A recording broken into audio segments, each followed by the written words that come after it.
Were Leeds United robbed? Do Arsenal fans feel robbed in the process as Man City were able to go on and win the game from that point? Now, what's interesting when you look at this, and obviously we can't show the footage. By the way, like the video, please. Share this video across your social media platforms. We can't obviously show the footage because of copyright issues. But the cross comes over. And initially when I first saw this, I thought no pen. I saw one replay. Sky Sports here in the UK only showed one replay. And my first thought was, no, it's not a penalty, because I thought the ball deflected off of Ruben Diaz on its way down. I thought the ball deflected off of Ruben Diaz and then hits the arm of Matheus Nunes. Now, look, his arm is not in a natural position, according to, as we've seen many other penalties given before, because he's not turning, he isn't jumping, he is actually standing on the ground. I know it's a still shot, but I'm trying to bring that to life for you. But initially, I felt the ball came off the back of a player's head. I thought it was I thought it was Ruben Diaz. I thought the ball comes off his head and hits the arm. Now looking at the replay again, I've only seen one angle of this replay. It doesn't hit Ruben Diaz. And as the ball's coming down, Nunes' arm comes up. Now, I don't necessarily think it is a deliberate handball to stop the ball coming to Dominic Calvert-Lewin. But his arm certainly comes up like this. He just does this for no reason. He isn't jumping. He isn't swiveling. He isn't turning. And it's accidental, but his arm is in an unnatural position. The ball's come a very long way before it hits his arm. There's been no deflection. I am very surprised that VAR hasn't looked at this. I am very surprised that they haven't sent the referee to the monitor, because I can't quite understand what the rationale for it is. Now, I haven't seen the other angle. Some people are saying that it also touches the hand that's right high in the air of Ruben Diaz. Now, I've seen no footage of that, so I can't confirm or deny it. I'm just going to tell you what people are saying. But there's been two handballs. There was this one today. There was the... I get it when a player's changing direction. So if you're running and you've got to stop and try and turn, your arms are going to come out. I think it's natural. I get when you go to jump, your arms are going to go out to the side. I'll always defend that. There is no doubt. But when you're standing still, I don't get why your arms are out like this. That is not a natural position when you're standing. No attempt to jump, no attempt to swivel or move.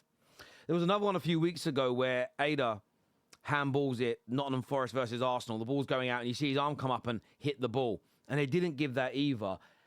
And I would just love, we haven't heard from Howard Webb on either, well, of course, the Forest one. We're not going to hear about today's. We didn't hear anything from them. So for me, I was very, very surprised that they were not, the referee was not called over to the monitor. As I say, if there was a deflection off the head of a defender or an attacker, because of that deflection, it can't be. If he's jumping or he's swiveling positions, then I understand why his arms are up and out by his side. But we've seen many, many, many handballs like this given. I would love personally to hear Rodri's view on this, because Rodri thinks the handball against City, against Wolves, should have been given, and he went crazy over it, which is his right. I would love to hear what his opinion on this one is, because I feel if you feel that that was a handball, this has to be. This wasn't even changing direction. But this is where people will become hypocrites. We have a lot of City fans who come on our shows. LB rarely moans about them, and Kel. They're the only two City fans that won't call out refereeing decisions. They don't care whether it benefits them or hurts them. They ignore it. So if you're one of those people, I'll give you a lot of respect. But we saw this situation last week where Tottenham fans for 4 or 5 months have said the push in the back from Ekitike and Romero in the build-up to the goal that Ekitike scored is a foul. You can't push someone in the back. Then when they push Gabriel in the back, that's not a foul, it's soft. Can't be both.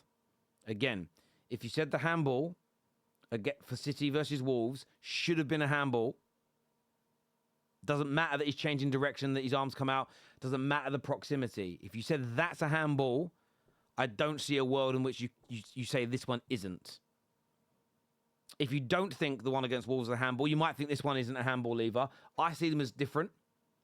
I thought there was a deflection on this one.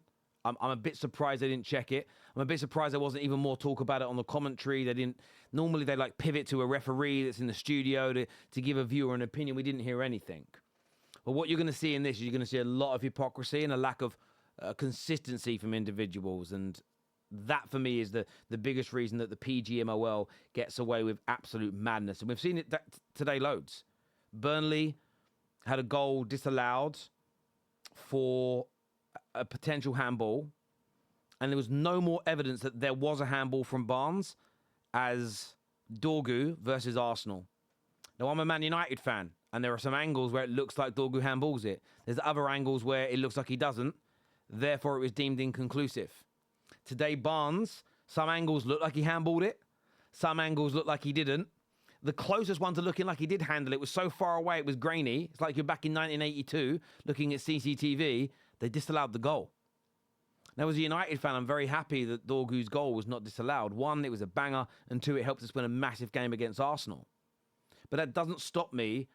I'm not so stupid and so saturated in tribalism that I cannot look at that and go, that doesn't make sense. How can Barnes be disallowed and not this? We've seen Chelsea given 2 penalties in the space of 2 games for pushes in the back. Today, it wasn't a push with 2 hands, but in the Bournemouth versus Sunderland game, a Sunderland player is running into the box. The Bournemouth player comes from behind and shoulder and elbows him in the back and knocks him over. And the VAR told the referee it was a natural coming together. Now, I want to explain this to you. Sunderland player is here and running in this direction. He's running this way. So here to here. He's being followed, okay? So a natural collision is they're both going to a ball and they hit each other. They're both running in the same direction. The Bournemouth player smashes him in the back, doesn't win the ball, elbows him, and they say natural coming together. You couldn't make it up. And this is where this isn't about City. This isn't about Leeds, even though it involves their game. This is about calling for consistency from referees. I guarantee you, between now and the end of the season, you will see a handball given for exactly what happened today. I guarantee it. I wouldn't even be surprised if we see one tomorrow, because the football gods have a habit of throwing up these situations very quickly. We saw it today in the Liverpool game. Liverpool scored from a corner where they've got a player in an offside position who's backing towards the goalkeeper. The goalie can see the ball, but he's got a player there. The goalie has to push the player away. It then goes in from the Van Dijk header.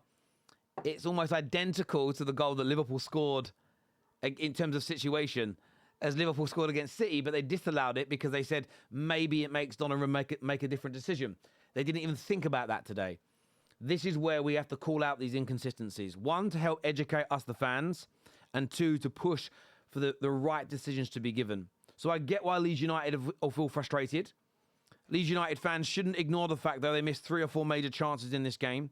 Leeds United shouldn't forget that they made mistakes in this game and they could have played better. That is absolutely correct.